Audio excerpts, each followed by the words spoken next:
ராஜ்யசபா எம்பியாக விரைவில் பொறுப்பேற்க உள்ள மக்கள் நீதி மய்யம் தலைவர் கமல்ஹாசனை சென்னை ஆழ்வார்பேட்டையில் உள்ள ராஜ்கமல் அலுவலகத்தில் விசிக தலைவர் தொல் திருமாவளவன் நேரில் சந்தித்து வாழ்த்து கூறியுள்ளார்.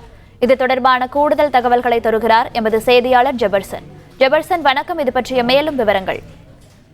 மக்கள் நீதி மய்ய தலைவரும் நடிகருமான கமலஹாசனை தற்போது விசிக தலைவர் தொல் திருமாவளவன் சந்தித்திருக்கிறார். சென்னை ஆழ்வார்பேட்டையில் உள்ள ராஜ்கமல் பிலிம்ஸ் நிறுவனத்தின் சார்பில் இருக்கக்கூடிய அலுவலகத்தில் தற்போது இந்த சந்திப்பானது நடைபெற்று வருகிறது. குறிப்பாக இந்த சந்திப்புக்கான காரணம், ஏற்கனவே மாநிலங்களவை உறுப்பினராக கமலஹாசன் தேர்ந்தெடுக்கப்பட்டிருக்கிறார். அவர் வரும் 25ஆம் தேதி பதவியேற்க உள்ள நிலையில் அவருக்கு வாழ்த்து தெரிவிப்பதற்காக தொல் திருமாவளவன் இங்கு வந்திருப்பதாக சொல்லப்படுகிறது. இருப்பினும் அடுத்த மாதம் 17ஆம் தேதி விசிக சார்பில் திருமாவளவனின் பிறந்தநாள் நிகழ்ச்சியானது ஒன்று நடைபெற இருக்கிறது. அந்த நிகழ்ச்சிக்கு சிறப்பு விருந்தினராக கமலஹாசனை வருவதற்காக அழைப்புதல் வழங்கவும் திட்டமிட்டு உள்ளே சென்றிருப்பதாக நமக்கு தகவல் கிடைத்திருக்கிறது. இருப்பினும் என்ன மாதிரியான சந்திப்புகள் நடைபெற்றிருக்கிறது, உள்ளே அரசியல் பேசுகிறார்களா, 2026 தேர்தல் தொடர்பாக என்ன மாதிரியான விஷயங்கள் அவர்கள் விவாதித்திருக்கிறார்கள், திமுக கூட்டணியில் மக்கள் நீதி மய்யமும் விடுதலை சிறுத்தை கட்சியும் ஓரணியில் இருக்கக்கூடிய நிலையில் இந்த சந்திப்பு மிக முக்கியத்துவம் வாய்ந்ததாக பார்க்கப்படுகிறது.